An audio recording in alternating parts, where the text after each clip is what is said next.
खुदावंद के बाबरकत नाम में आप सबकी सलामती हो।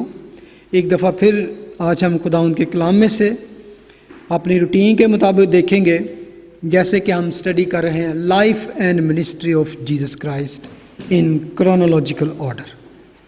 तलीमात और हयातुल मसीह सिलसिला ब सिलसिला तरतीब के साथ हम अपनी रूटीन के मुताबिक सफ़र करते हुए हम पहुँचे हैं जहाँ पर लास्ट टाइम मैंने बात की थी। Jesus is talking about the law.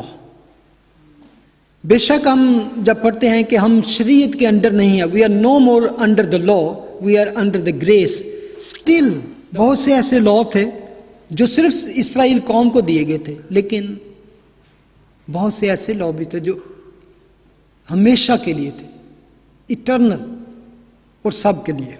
ऐसे थे जिनके बारे में खुदा यीशु मसीह चाहते थे कि हम उनको जानें, जिनमें से हम आज देखेंगे चैप्टर 5, मैथ्यू चैप्टर 5 वर्स 21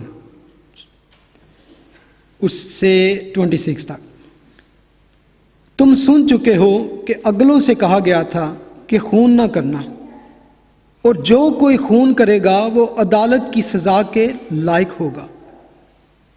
लेकिन मैं तुमसे कहता हूं कि जो कोई अपने भाई पर गुस्से होगा वो अदालत की सजा के लायक होगा, और जो कोई अपने भाई को पागल कहेगा वो सदर अदालत की सजा के लायक होगा, और जो उसको अहमक कहेगा वो आतिश जहन्नम का सजावार होगा। बस अगर तू कुर्बान गाह पर अपनी नज़र गुजरानता हो और वहाँ तुझे याद आए कि मेरे भाई को मुझसे कुछ शिकायत है, तो वहीं कुर्बान गाह के आगे अपनी नज़र छोड़ दे और जाकर पहले अपने भाई से मिलाप कर, तब आकर अपनी नज़र गुजरान। जब तक तू अपने मुदई के साथ राह में है उसे जल्द सुलह कर ले, कहीं ऐसा ना हो कि मुदई तुझे मुंसिफ के हवाले कर दे और मुंसिफ तुझे सिपाही के हवाला कर दे और तू कैद खाना में डाला जाए। मैं तुझसे सच कहता हूँ कि जब तक तू कोड़ी कोड़ी अदा ना कर देगा वहाँ से हरगिज़ ना छूटेगा। आमीन। खून ना करना, यू शैल नॉट मर्डर। अगर आप गौर करें जो इंसानी हिस्ट्री में murdering and killing is very serious problem, very very serious problem in this world and getting worse day by day. और मैं यहाँ जो बात करूँगा ये है जिस कत्ल की, मर्डर की, किलिंग की बात करें, ये वो कत्ल है जिसको हम कह सकते हैं कि जिसको प्री मेडिटेट, प्लानिंग के साथ और प्लॉटेड मर्डर कह सकते हैं। सोच समझ के जिसको कत्ल किया, जिसने प्लानिंग की हो कत्ल करने की किसी की। जबकि इसके अलावा भी ऐसे मर्डर हैं दुनिया में। फॉर एग्जाम्पल सुसाइड, खुदकशी, that is also killing. Murder है खुदा की नजर तो नहीं है। There is no one have right to kill even himself. और उसके अलावा other type of murder like abortion, even though west में और कई जगह पे इट्स लीगलाइज्ड कर दिया गया, लेकिन खुदा की नज़र में अबॉर्शन इज किलिंग। और जब से ये लीगलाइज किया गया है, millions of baby have been killed. You shall not murder, इसका बेसिकली इसका जो रिलेशन है जो कहाँ से लिया गया, इस फ्रॉम द 10 कमांडमेंट्स। जब खुदावंद ने इस्राएल कौम को 10 कमांडमेंट्स दिए तो एक्सोडस 20 वर्स 14 में ये हुक्म मौजूद है, दाउ शैल नॉट किल। लेकिन कलाम मुकद्दस इसके अलावा भी बहुत जगह इस टॉपिक के बारे में बात करता है।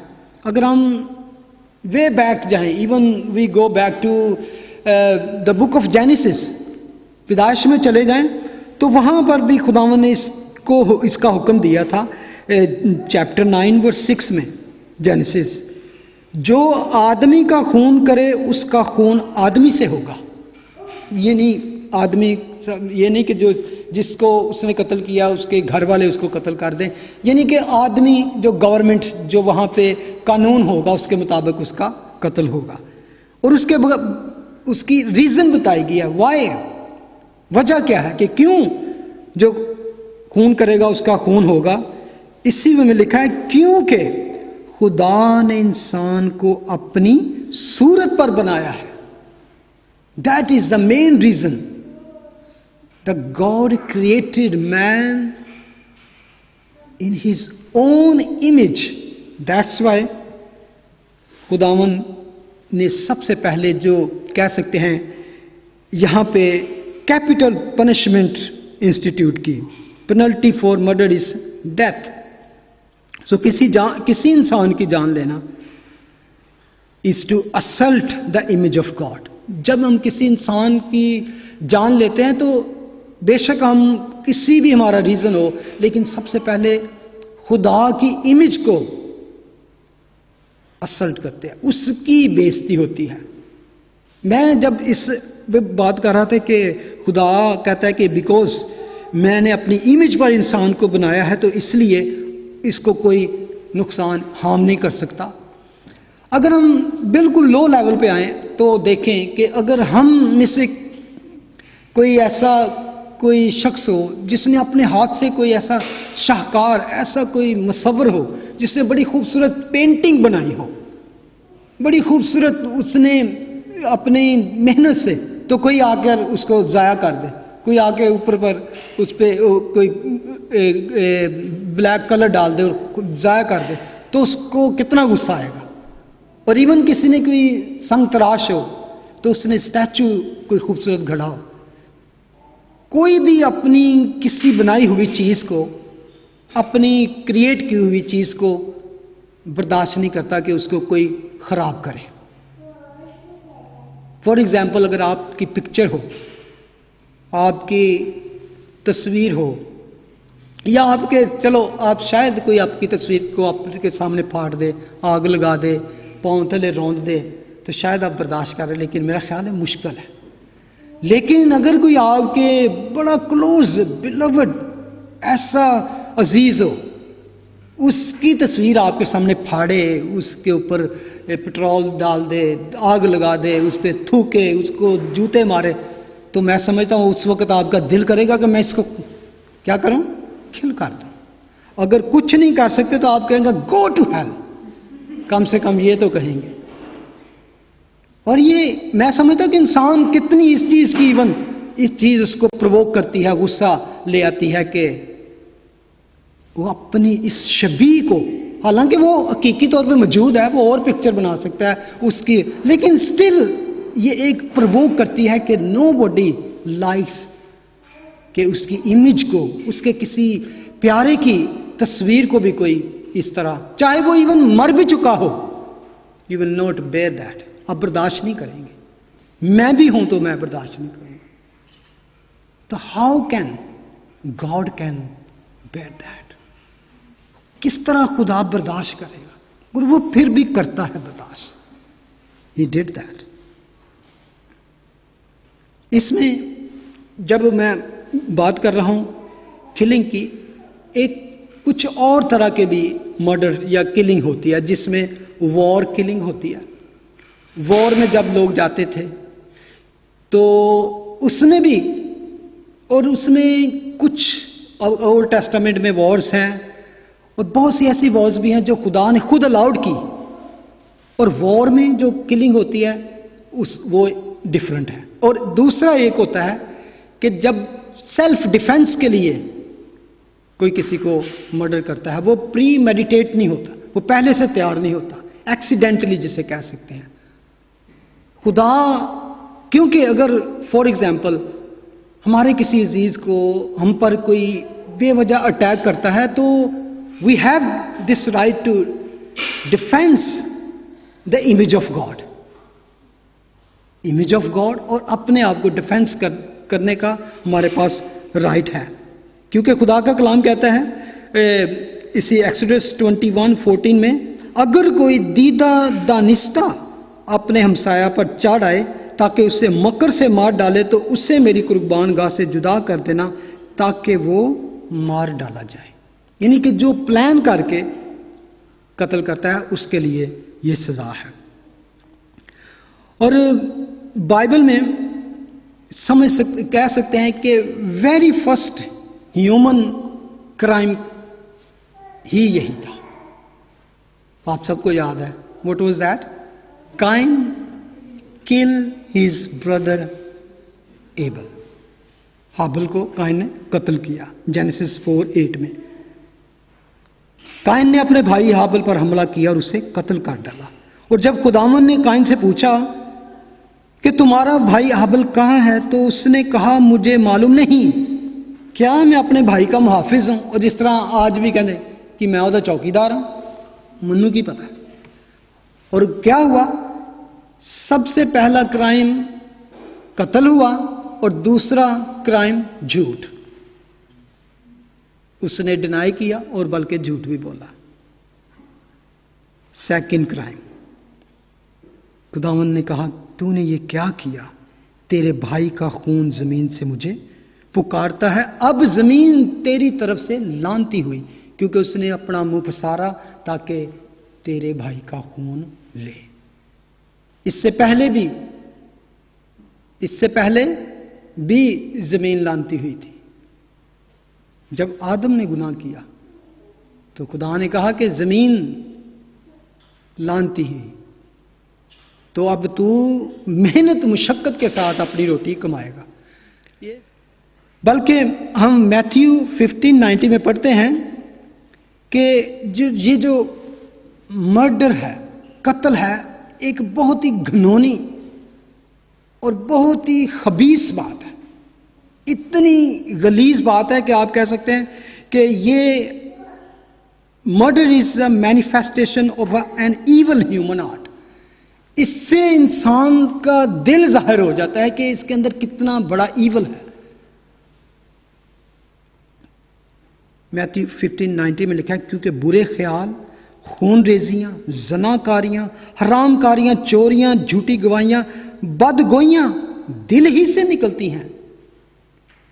इसका सोर्स जो है उसके मैं बात करना चाहता हूं कि बल्कि रोमन 1:28 में बहुत घिनौनी शक्ल इस इंसान की खींच दी है, जो रेप्रोबेट माइंड, जो जिसका दिमाग और जिसका कह सकते हैं कि खुदा जिसको छोड़ देता है। Murder is an act of flash. और इसका सोर्स क्या है? ये फ्लैश की बात है। फ्लैश जो है गलेशियन 5:21 में लिखा है, अब जिस्म के काम तो जाहिर है, यानी हरामकारी, नपाकी, शहवत परस्ती, बुत परस्ती, जादूगरी, अदावतें, बुगज, नशाबाजी, नाच रंग और इनकी मानद, और ऐसे काम करने वाले खुदा की बादशाही के वारिस ना होंगे। और प्रोवर्ब्स 6:16 में बड़ी सख्ती से खुदा का कलाम कहता है, 6 चीजें हैं जिनसे खुदावंद को नफरत है, अबॉमिनेशन टू गॉड, बल्कि 7 हैं जिनसे उसे कराहियत है। ऊंची आंखें, झूठी जुबान, बेगुनाह का खून बहाने वाले हाथ, बुरे मंसूबे बांधने वाला दिल, शरारत के लिए तेज रो पांव, झूठा गवाह जो द्रोहगोई करता है और जो भाइयों में नफाक डालता है।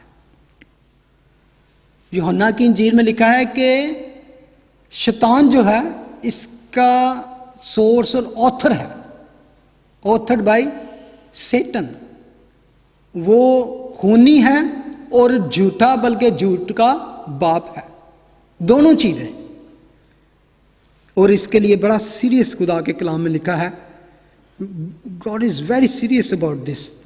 रेवलेशन 22:40 में लिखा है, मुबारक हैं वो जो अपने जामे धोते हैं, क्योंकि वो जिंदगी के दरख्त के पास आने का इख्तियार पाएंगे और उन दरवाजों से शहर में दाखिल होंगे। मगर 15 में कुत्ते, जादूगर और हरामकार और खूनी, बुत परस्त और झूठी बात का हर एक पसंद करने वाला और घड़ने वाला बाहर रहेगा। उस शहर में, किस शहर में? जो आसमान से उतरेगा। न्यू यरूशलेम, वही शहर में दाखिल होंगे जिनके किताब में नाम मिलेंगे। कौन से? बर्रा की किताब में, the book of the lamb, जिनके नाम उस किताब में, और इन लोगों के नाम उस किताब में नहीं होंगे। It's very very important to understand. अब बिब्लिकल हिस्ट्री देख लें या दुनिया की हिस्ट्री देख लें, a filled with the murder. कायन से लेकर आज तक हमारी दुनिया में कत्ल हो रहे हैं, कत्ल होते रहे हैं, और is going to happen again. और आज अगर देखें कि आज भी दुनिया में बहुत से मर्डर, कातिल हैं जो बिल्कुल ओपन फिर रहे हैं, उनको कोई पकड़ नहीं सकता। कुछ पकड़े जाते हैं, कुछ नहीं पकड़े जाते। मैं समझता हूं कि ये एक बड़ी खौफनाक सी बात है। अगर हम किसी को जान जाएं, आज भी अगर आपको पता चल जाए फलां बंदे ने कोई कत्ल किया हुआ है, तो आपका दिल उस बंदे से घबराना शुरू हो जाएगा। आपको पता चल जाए फलां आदमी, certain person is a killer, he murder somebody, तो मैं नहीं समझता कि आप कहेंगे मैं इससे बात भी करूं, दोस्ती बनाऊं। Nobody likes. आप अगर आज भी किसी वक्त रात के टाइम किसी बहुत सुनसान जगह पे, किसी बस स्टॉप पे खड़े हों, अंधेरा हो, तो आपको डर लगता है कोई आ ही ना जाए, कोई मुझे मार ना दे। आप किसी ऐसे अंधेरे कोने में, गली में, ऐसे एरिया में जाना पसंद नहीं करते जहां पर आपको डर हो कि ये इलाका ठीक नहीं है। और स्पेशली किसी को जिंदगी में ऐसी थ्रेटनिंग मिलनी शुरू हो जाए कि आई विल किल यू, आपकी नींद हराम हो जाएगी, you can't sleep. Still we have the fear of this. इसलिए खुदा को इससे बहुत नफरत है। God is very serious about that. तो खुदावन यीशु मसीह कहते हैं, तुम सुन चुके हो, you have heard that it was said by them of old. अब मैंने लास्ट टाइम आपको बताया था, I want to go back, कि खुदावन ये नहीं कह रहे कि तुम सुन चुके हो कि मोसेस ने ये कहा, या तुम सुन चुके हो कि खुदावन कलाम में पढ़ चुके हैं, बल्कि बाय देम ओल्ड, रबैनिक टीचिंग के बारे में नहीं, एक्चुअली रबियों से सुन चुके हो, फकीर फरीसियों से सुन चुके हो कि कहा गया था कि खून ना करना। क्योंकि आम लोग उस वक़्त हिब्रू पढ़ नहीं सकते थे, क्योंकि कैप्टिविटी से जब वापस आए बेबीलोनियन से, they were lost their language.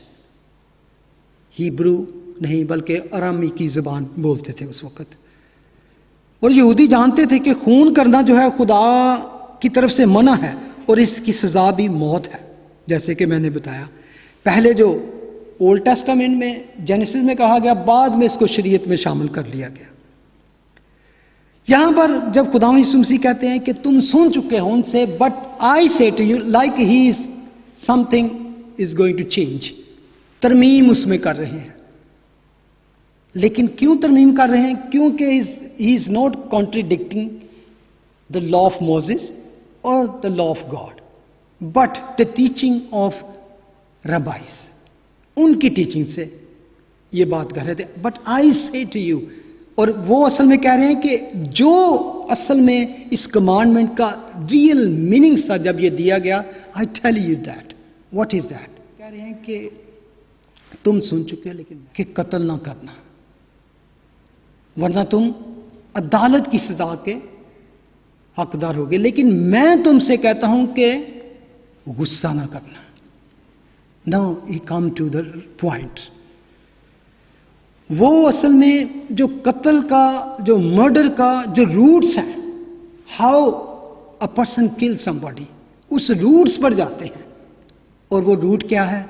Anger. He is actually talking about the anger. Actually lord is saying, in my kingdom, sermon on the mount जो page, in my kingdom you can't even think about killing somebody. पहले तो ये सजा थी कि तुम किल करोगे किसी को तो, लेकिन Lord is saying now in my kingdom you can't even think about that. इसलिए जैसे कि हमने आज भी गाया, खुदावन चाहते हैं हमारी सोचें पाक हो, हमारा इनर पाक हो, कि जो कुछ हमारे अंदर होगा वो बाहर आएगा और मैनिफेस्ट होगा। तो इसलिए खुदावन कहते हैं मैं तुमसे कहता हूं कि गुस्सा ना करना, डू नॉट एंगर। एंगर जो है बड़ा डेंजरस वर्ड है। अगर ए से पहले डी लगा लें तो क्या बन जाएगा? Danger. Anger is really dangerous. और यहां पर अगर इस हम पैसेज को देखें तो यहां पर 3 टाइप ऑफ रॉन्ग एंगर के बारे में खुदावन हमें वार्निंग करते हैं। मैं सोच रहा था कि कई दफ़ा हम कहते हैं कि कई दफ़ा गुस्सा करना जायज़ है। कुछ लोग अपने गुस्से की कई आपको रीज़न बता देंगे, because somebody have done so certain things. लेकिन खुदा का कलाम पता है कौन से गुस्से को जायज़ करार देता है? राइचियस एंगर किसको कही जाती है? फर्स्ट ऑफ ऑल, अगर खुदा के लिए गैरत हो आपको, जीसस डिड दैट। जब वो हैकल में गए तो वहां पर खुदा के घर की बेहुरमती हो रही थी, तो उन्होंने क्या किया? कपड़े का वो कोड़ा बनाकर उनको मारा। खुदा की इज्जत और ताजीम पर जब बात हो रही है आप एंग्री हो सकते हो, या किसी दूसरे की हक तलफी, उसके राइट को छीना जा रहा है, आपको एंग्री होने का। लेकिन नॉट अबाउट योर सेल्फ। अगर आपकी हक तलफी हुई है तो इवन अगर आपका राइट छीना गया है, खुदा अलाउड नहीं करता कि आप एंग्री हो उस पर। That is the example God has given us, Jesus Christ. उस पर क्या नहीं हुआ? हाँ, मुझे गुस्सा आता है कई दफ़ा जब हम देखते हैं कि बेगुनाह क्रिश्चियंस के घरों को जलाया जा रहा है। अभी भी मर्डरिंग, किलिंग होती है पाकिस्तान में भी, मिडिल ईस्ट में भी, और भी। इवन किसी भी बेगुनाह को हम देखते हैं कि मार दिया गया है। पिछले दिनों में हमने देखा कि 2 भाइयों को, जो सियालकोट में फैसलाबाद में हुआ था वाकया, हाँ, उन भाइयों को, वो जा रहे थे मोटर बाइक पे, उनको उतार कर लोगों ने लाठियां और डंडे और पता नहीं पत्थर मार मार कर मार दिया। और उनके बारे में बताया गया बहुत 5 वक्त के नमाजी थे, यानी कि मासूम थे वो अपनी जगह पे। किसी भी ऐसे की होती है तो दिल आपका परेशान होता है, गुस्सा आता है कि ये लोग एक इंसान की जान की इतनी कीमत भी नहीं जानते। और फिर भी मैं इस मुल्क में कहता हूं कि खुदा का शुक्र है कि यहाँ पर जानवरों की जान की इवन कितनी परवाह की जाती है। अगर किसी को जख्म हो जाए, को गिर पड़े, तो आप देखेंगे जानवर के फंसा हो कहीं पे तो वहाँ पे पूरी मशीनरी हरकत में आ जाएगी उसको निकालने के लिए।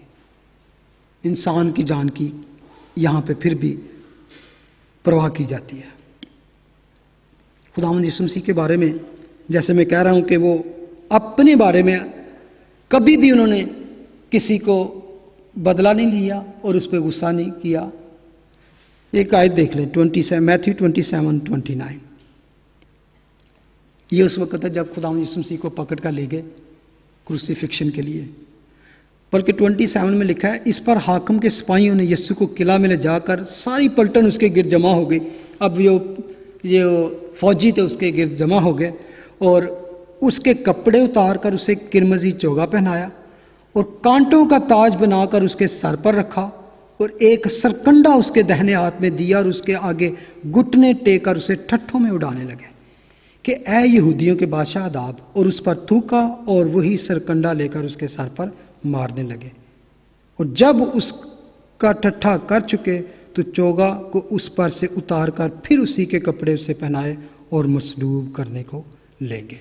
और उसके बारे में लिखा है कि वो गाली खाकर गाली का जवाब गाली से और थप्पड़ खाकर थप्पड़ का जवाब थप्पड़ से नहीं देता था। जब उसको लिए जाते तो वो इस तरह उसको रिप्रेजेंट किया गया जैसे भेड़ को ज़बा करने के लिए, और बेजुबान था। उनने उनके सामने अपनी जुबान ना खोली। दूसरा लिखा है, और जो अपने भाई को पागल कहेगा वो सदर अदालत, यानी एक आम सिविल कोर्ट था, फिर उसके बाद हाई कोर्ट जिसे कहते हैं, और ये सदर अदालत थी सैनहीड्रिन, यहूदियों की सबसे बड़ी शरई अदालत थी, वहाँ पर उसको पेश किया जाएगा और उस पर मुकदमा चलाया जाएगा। हमने जो लफ्ज़ यूज़ किया पागल, यस्सु के ज़माने में लोग वहाँ पे आए इंग्लिश में राका का एक लफ्ज़ यूज़ करते थे। कोई अपने अगर भाई को राका कहे, जो अरामी ज़ुबान में जैसे गाली के तौर पर इस्तेमाल किया जाता था, बेइज्जती के लिए, इंसल्टिंग वे उसको यूज़ किया जाता था। तीसरा लिखा है कि और अगर कोई अपने भाई को अहमक कहेगा, अहमक में है कस्ट, फुलिश, जिसमें एक दिल से एक बड़ा बुरा तरीके से किसी को फुलिश कहना। हालांकि मैं सोचता हूं कि हम अक्सर फुलिश कह देते हैं एक दूसरे को, फुलिश कह देते हैं, बेवकूफ़ कह देते हैं, नकम्मा कह देते हैं, लेकिन खुदा का कलाम कहता है कि ऐसी लानत करने वाला आतिश जहन्नम का सजावार होगा। आतिश जहन्नम, आतिश जहन्नम का, ओ ये जहन्नम का जो वर्ड यूज़ किया गया है, ये एक ग्रीक का वर्ड जहाँ से लिया है ये जीहना, इब्रानी में उसे गहनम कहते थे, और ये यरूशलेम के बाहर एक वैली है, आज भी वैली है वो, जिससे हनूम की वैली कहा जाता है, वादी कहा जाता है। और ये यरूशलेम के बाहर एक बहुत बड़ी जो गड़ा टाइप बन चुकी है, और वहाँ पर सारे शहर का कूड़ा फेंका जाता है, और बल्कि उस वादी में जिन लोगों को, मुजरमों को कत्ल करके उनकी लाशें भी वहाँ पर फेंक दी जाती थी, और वहाँ पे आग जला दी जाती थी। वहाँ पे आग हमेशा जलती रहती थी और गाढ़ा धुआं वहाँ से निकलता रहता था। और इस वक्त खुदावंद यीशु मसीह के माइंड में वो है, और वहाँ पे हमेशा वो वर्म्स और कीड़े और ये फिरते रहते थे, ख़त्म ही नहीं होते थे। और एक ख़ास किस्म का, मुझे उसका नाम भूल गया है, वहाँ पे एक वर्म होता था जो बहुत मुश्किल था उसको किल करना, इवन वो आग में भी चला जाता तो वो किल नहीं होता था, वो बहुत, मेरे जहन में उसका नाम भूल गया। और ये जहन्नम की आग की एक झलक पेश करती थी। तो खुदावंद यीशु मसीह जब कहते हैं कि वो जहन्नम की आग का सजावार होगा, इसका एक वजह थी कि ये वादी क्यों इस तरह यरूशलेम के बाहर थी। और इसके बारे में खुदा का कलाम हमें वे बैक जाएं तो वहाँ पर क्या था, अगर आप तवारीख 2 क्रॉनिकल्स देखें तो उसमें यहूदा के बादशाहों ने जब खुदा के ख़िलाफ़ हो गए और उन्होंने बुत परस्ती शुरू कर दी, गैर कौमों के बुतों को पूजना शुरू कर दिया, और इस वादी में वो एक ख़ास पूजा किया करते थे। मोलक देवता की वहाँ पर प्रस्तिश होती थी, और मोलक देवता जो था वो ख़ास मशहूर था, जिसके आगे बच्चों की कुर्बानी दी जाती थी। एक छोटे बच्चों को वो आग उसको जलाई जाती थी, और जब वो पूरा सुर्ख हो जाता जल के आग में तो उसके हाथों में बच्चे को रख दिया जाता। इस तरह की कुर्बानी होती थी वहाँ पर। ये खुदा को इससे नफरत थी। यहाँ पे जो तस्वीर है ये मोलक देवता को, इस तरह के जो इसराइल में खुदाई हुई है, डिस्कवरी हो चुकी है कि वहाँ पर ऐसे बुत भी मिले हैं उनको, मोलक देवता के। और यहूदा का बादशाह आखिज जो था उसके बारे में लिखा है 2 क्रॉनिकल चैप्टर 28 वर्स 2 में लिखा है, बल्कि इसराइल के बादशाहों की राह पर चला आखिज और बालीम की ढाली हुई मूर्तें भी बनाई, और इसके सिवा उसने हनूम के बेटे की वादी में बखूर जलाया, और उन कौमों के नफरती दस्तूरों के मुताबिक जिनको खुदावन ने बनी इसराइल के सामने से खारिज किया था, अपने ही बेटों को आग में झोंका।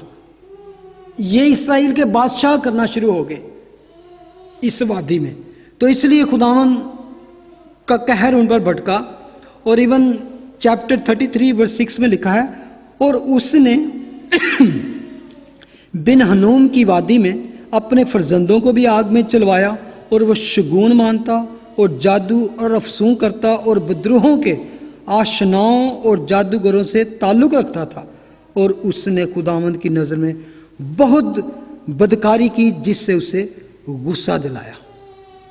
यिर्मयाह 7:31 में लिखा है, और उन्होंने तोफत के ऊंचे मकाम बिन हनून की वादी में बनाए ताकि अपने बेटों और बेटियों को आग में जलाएं, जिसका मैंने हुक्म नहीं दिया और मेरे दिल में इसका ख्याल भी ना आया था। इसलिए खुदावंद फरमाता है, देख वो दिन आते हैं कि ये ना तोफत कहलाएगी ना बिन हनून की वादी, बल्कि वादी कत्ल और जगह ना होने के सबब से तोफत में दफन करेंगे। यानी कि ये खुदा के कलाम के बिल्कुल मुताबिक हुआ कि ये वादी कत्ल कहलाएगी और यहाँ पर आग जलती रहेगी। बल्कि अगर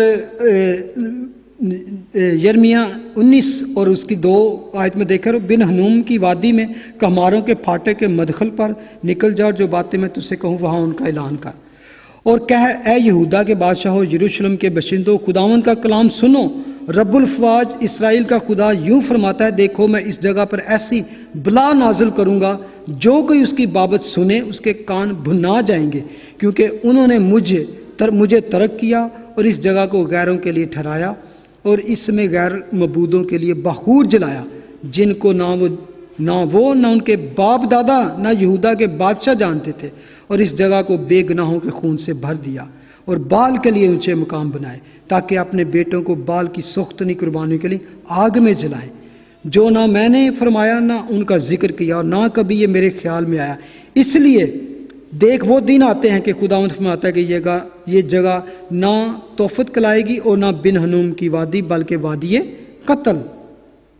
और 32-35 में लिखा है, उन्होंने बाल के ऊंचे मुकाम जो बिन हनूम की वादी में बनाए और वहाँ मकरू काम किए। एक आयत मैं पढ़ना चाहता हूँ और जो ख़ास है इसके लिए, यशायाह 66:24, और वो निकल कर उन लोगों की लाशों पर जो मुझसे भागी हुए नज़र करेंगे, क्योंकि उनका कीड़ा ना मरेगा और उनकी आग ना बुझेगी और वो तमाम बनी आदम के लिए नफरती होंगे। ये था कि ये उस जहन्नम की आग की एक तस्वीर पेश करती थी। और यहाँ पर हम देखते हैं कि खुदावंद के बेशक उनके अल्फाज में सख्ती है, लेकिन उनका गुस्सा ये नहीं है कि वो हमको मारना चाहते हैं, जो हमारी बुराई चाहते हैं, या वो चाहते हैं कि हम जहन्नम में जाएं। खुदावंद यीशु मसीह ने, आपको पता है कि फुलिश के वर्ड यूज़ किए। हम आमूस की राह पर खुदावंद यीशु मसीह जब जिंदा होके तो शागिर्दों के साथ आए तो उनको कुछ बता रहे थे, तो वो उनकी समझ में नहीं आया, तो वहाँ पर खुदावंद कहते, उन्होंने कहा कि फुलिश, जो समझने में कमज़ोर हो। लेकिन वहाँ पे फुलिश कहने का वो अंदाज है कि जिसमें उनके अंदर उनके लिए नफ़रत नहीं है, बल्कि जैसे कि मैं यहाँ पे खड़ा होके कह दूँ, you are foolish if you don't have Christ, you will die in your sin. कि तुम अहमक हो, बेवकूफ़ हो कि आज तक तुमने मसीह को कबूल नहीं किया, तो क्या होगा? You will die in your sin. और ये खुदावंद ने कहा, in this way we can say. इस तरह ही हम अपने बच्चों को कह देते हैं। मैं नहीं समझता कोई माँ या कोई बाप अपने बच्चे को अहमक या बेवकूफ़ इसलिए कहते हैं कि उनके लिए कोई बुरा सोचते हैं, क्योंकि कई दफ़ा चाहते हैं कि बेवकूफ़ ऐसा ना करो, अगर इसका नतीजा ये हो सकते हैं। असल में खुदावंद को पता है कि आपके अंदर के दिल में क्या है। जब आप ये बात कहते हैं कि आप वाकई नफरत के साथ कहते हो कि जैसे खुदा तुझको मारे या खुदा की मार तुझे पड़े, इस तरह के वर्ड जो है ना, क्योंकि हमारे पास पावर नहीं होती, हम किसी को मार नहीं सकते, तो हम कहते हैं उससे में उसको इस तरह की बात कहते हैं। तो खुदावंद कहते हैं कि डू नॉट डू दैट। इसीलिए खबरदार किया गया कि सूरज गुरूब होने से पहले तक क्या हो कि आपकी नाराज़गी जाती रहे।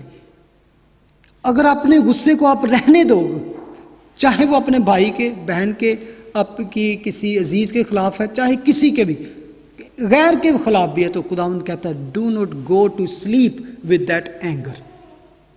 क्योंकि अगर आप उसको बढ़ने दोगे तो वो गुस्सा तलख मिजाजी में, बिटरनेस में आएगा तो बिटरनेस जो है एंगर, और anger lead you to hate, and hate will lead you to murder. बहुत से ऐसे काम हैं, आप अपनी ज़िंदगी में देख लें, दूसरों की ज़िंदगी में देख लें, मैगजीन में पढ़ लें, इंटरनेट में, कि लोग कहेंगे कि because I was in anger, बहुत से काम मेरे गुस्से से हो गया। I doesn't mean that, I didn't mean that, मेरा ऐसा प्लान नहीं था लेकिन गुस्से से हो गया। आपसे कभी कोई गलती हुई है गुस्से से? किसी से? मुझसे हुई कई दफ़ा। I did many mistakes in anger. बाद में फिर हम पछताते हैं। बाद में कई दफ़ा मैं पछताया कि ओ मैं थोड़ा सा कंट्रोल कर लेता काश, तो ये लफ्ज़ ना निकलते, क्योंकि अल्फाज मार डालते हैं। अल्फाज जो है वो जिंदा भी करते हैं, अल्फाज में इतनी पावर है कि वो मार भी डालते हैं। खुदावंद के कलाम में लिखा है, जिंदगी और मौत जुबान के काबू में है, जो इसको क्या कंट्रोल रखते हैं, जो इस पर काबू पा लेते हैं, वो इसका फल खाते हैं। जो इस पे काबू नहीं पाते, और इसके जुबान के ऊपर, तो यकूब के खत में एक बहुत बड़ा चैप्टर है कि जुबान हमारे पूरे बदन में एक ऐसा अज़ा है, एक ऐसा पार्ट है जो पूरे आलम को आग लगा देती है। जुबान एक ऐसी चीज़ है। मैंने पिछले दिनों किसी ने फेसबुक पे किया कि एक पाकिस्तान में दो बहनें थी ईद के दिनों में, तो वो अपनी माँ के घर आई, तो एक सिम, फ़ोन की सिम थी, तो एक बहन ने ले ली दूसरी से, तो उसने उससे मांगी, तो उसने कहा मैंने नहीं देनी अभी, मुझे चाहिए। तो इस गुस्से और तकरार में एक बहन ने छुरी पकड़ ली कि तू देना है कि नहीं। पूरी वो उनकी फुटेज थी वहाँ पे। तो इसी तकरार में वो झगड़ने शुरू हो गई, और दूसरी ने उसके हाथ से छीन ली, और छीनते छीनते जिसके हाथ में थी वो दूसरी को लगी, और वहीं उसका गला कट गया। और बाद में उसने बयान दिया, हालांकि जिसने पकड़ी थी पहले मारने के लिए, वही मर गई, वही कत्ल हो गई। दूसरी ने छीन लिया तो वो एक जीना झपटी में उसके गले पे लगी। और ये रिसेंट ईद के दिनों में हुआ ऐसा काम, एक सिम की वजह से। और बाद में वो बैठी अपने थाने में, तो वो बयान दे रही है कि मैंने तो सिर्फ अपनी जान बचाने के लिए मैंने छीना, उसने मुझे मारने के लिए पकड़ी, इस तरह की बयान। तो मेरा असल में कहने का मतलब है कि गुस्सा जो है, क्योंकि खुदावंद यीशु मसीह कहते हैं कि तुम सुन चुके हो कि कहा गया था कि कत्ल ना करना, लेकिन मैं तुमसे कहता हूं कि गुस्सा ना करना। क्योंकि गुस्सा जो है, एंगर जो है, रूट ऑफ मर्डर। बल्कि मैं चेक कर रहा था कि सोशियोलॉजिस्ट और साइकोलॉजिस्ट जो है वो कहते हैं कि the hate brings you near to murder then any other emotions. हमारे अंदर इमोशंस हैं, लेकिन इमोशन जो हेट का इमोशन है वो सबसे ज़्यादा स्ट्रांग है। It bring you near to murder, and hate is merely the extension of anger. Anger, hatred leads to murder. It is common source of killing.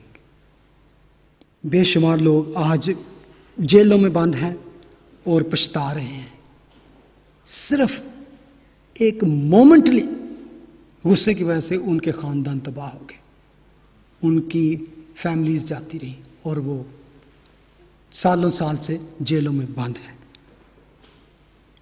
Verse 23, बस अगर तू कुर्बान गाह पर अपनी नज़र गुजरानता हो, वहाँ तुझे याद आए कि मेरे भाई को मुझसे कुछ शिकायत है, तो वहीं कुर्बान गाह के आगे अपनी नज़र छोड़ दे और जाकर पहले अपने भाई से मिलाप कर। अब यहाँ पर असल में वर्शिप है, ये है जब आप खुदा के घर जा रहे हो। When you are in the presence of God, then you come to remember, oh my brother is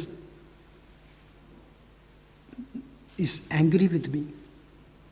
तो क्या खुदावंद कहता है, लीव इट दैट, ये कुर्बानी छोड़ दे, ये ऑफरिंग छोड़ दे, ये इबादत छोड़ दे, ये वर्शिप छोड़ दे, गो बैक और अपने भाई से मिलाप कर ले।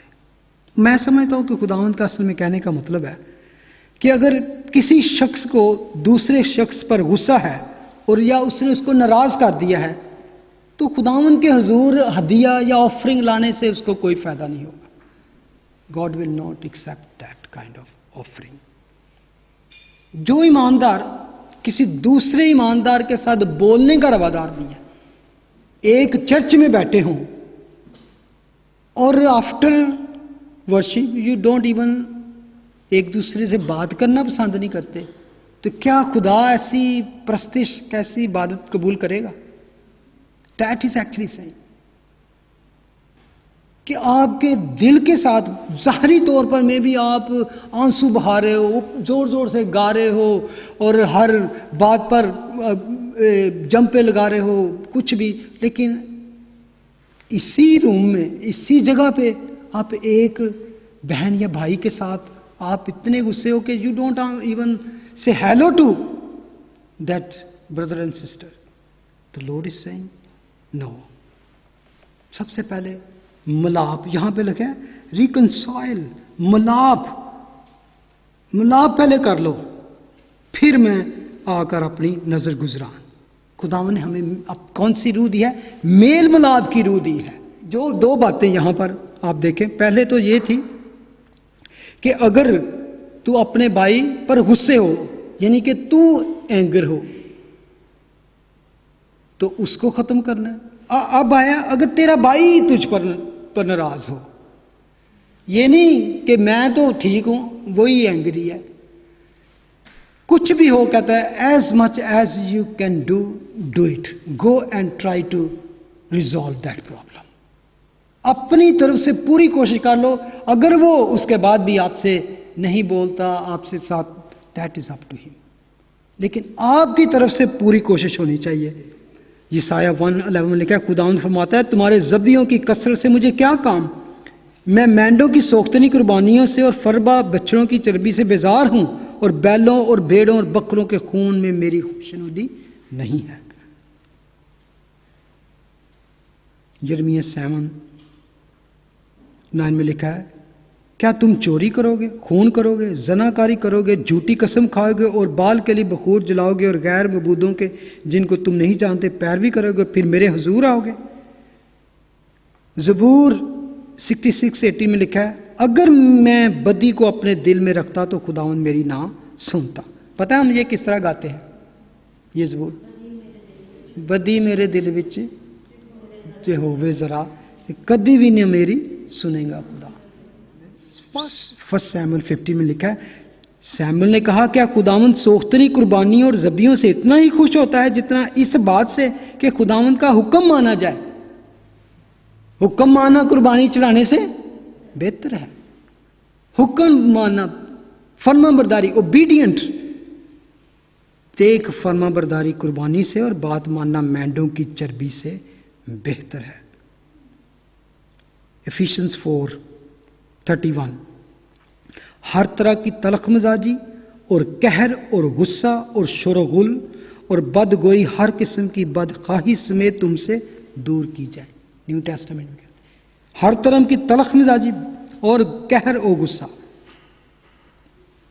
32, और एक दूसरे पर मेहरबान और नरम दिल हो, और जिस तरह खुदा ने मसीह में तुम्हारे कसूर माफ किए हैं तुम भी एक दूसरे के कसूर माफ करो। एंड ये है कि बेशक दूसरे ने गलती की है, दूसरे की मिस्टेक है, तो कहते हैं कि अगर खुदावन ने तुम्हारे गुनाह माफ किए हैं तो तुम भी उनके गुनाह माफ करो। वर्स 25 में लिखा है मुद्दई और मुंसिफ के बारे में। यहां खुदावन कहते हैं कि झगड़ा या मुकदमाबाजी से परहेज करो, कचहरी और कोर्ट और थाने जाने से परहेज करो। इससे पहले झगड़ा मुका लो। कोई भी बड़ी बात हो, सबसे पहले कोशिश करो अपने बुजुर्गों को बुलाओ, अगर नहीं तो चर्च के बुजुर्गों को बुलाओ, उनसे बात करो, क्योंकि इसमें जितनी जल्दी तुम सुलह कर लोगे उतना ही तुम्हारा फायदा है।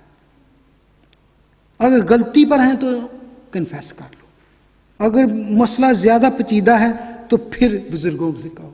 Do not get involve to in court and कचहरी।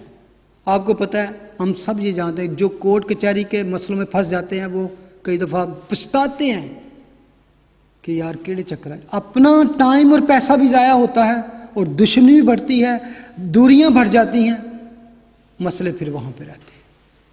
तो खुदावंद असल में कह रहे हैं कि इससे पहले कि वो तुझे मुनसब के वाले और मुनसब तुम्हें सिपाही के और सिपाही तुम्हें अंदर डाल दे और फिर वहाँ से तू तब तक आज़ाद ना होगा जब तक कोड़ी कोड़ी अदा ना कर दे। और उसमें डेंजर पता क्या है कि अगर तुझ पर कुछ आता है और तुझे जेल में बंद कर दिया जाए तो फिर कहाँ से तू अदा करेगा। तो इससे पहले उससे माफ़ी मांग ले, उससे सुलह कर ले कि मैं तुझे पे करूँगा उसका कुछ ना कुछ। तो बाहर होगा, आज़ाद होगा, जॉब करेगा, काम करेगा, कुछ ना कुछ तो पे करेगा। लेकिन अगर तुझे उसने अंदर डाल दिया तो तेरे बच्चे भी भूखे मरेंगे और तू भी अदा करने को काबिल नहीं होगा। और असल में इसके पीछे है हेल की और हेवन की तस्वीर कि this is the time reconcile with the God. खुदा के और आपके दरमियान जो दीवार है, खुदा उनके साथ उसको हल कर लो। अगर आपने गुनाह किया है तो तौबा कर लो, बदी की है तौबा कर लो, उससे दूर तौबा करके उसके कदमों में आ जाओ। क्योंकि अगर वो टाइम आ गया तो उसने तुमको पकड़कर हेल में डाल दिया तो फिर कोई वहां से छूट नहीं सकोगे।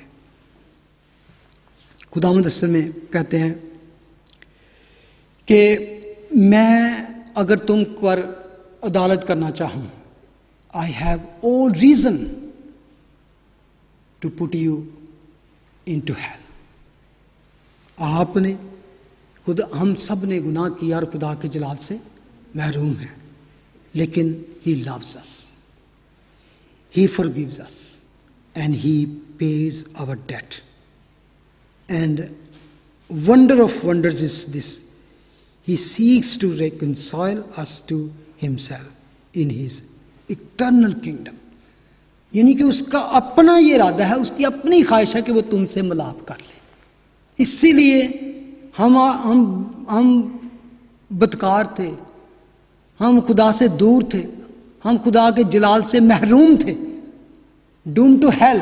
लेकिन उसने क्या किया, बेटे को भेज दिया ताकि उसके ज़रिए से हमसे मिलाप कर ले, हमें माफ़ कर दे, हमें अपना बना ले और हमारी डेट भी पे कर दे जो हम पे आता था।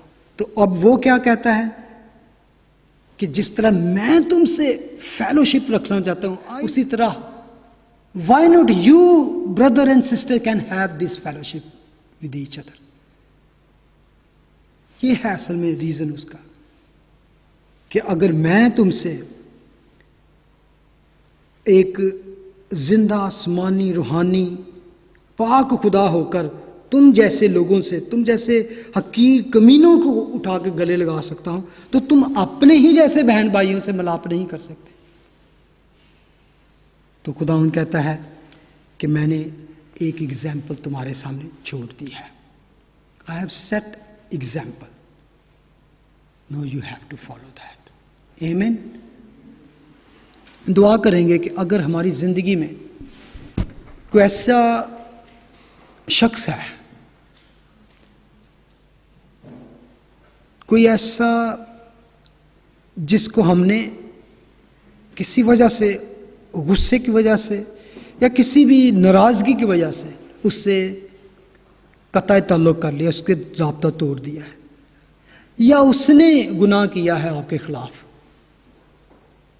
तो क्या हम मसीह की तरह उसको माफ़ कर सकते हैं? क्योंकि खुदा का कलाम कहता है कि अगर तुम दूसरों के गुनाह माफ़ ना करोगे तो तुम्हारे भी गुनाह कायम रहेंगे। जिस तरह उसने हमारे किरमजी गुनाहों को माफ़ कर दिया, हमें अपने गले लगा लिया, तो वो चाहता है कि हम भी दूसरों के गुनाह माफ़ करें। चाहे वो हमें गले लगाएं या ना लगाएं, हमें उनको माफ़ करना है। और अगर हमने किसी की खता की है तो खुदा उनके अंदर कहता है गो बैक, उसके साथ जाकर सुलह कर ले, उससे कह दे भाई बहन, I am sorry, I have done wrong to you, I love you, because Jesus has forgiven me and he loves me, and he has given us the spirit of forgiveness and boldness and love. Thank you, Father. Listen our prayer. और हमारी दुआ को कबूल कर.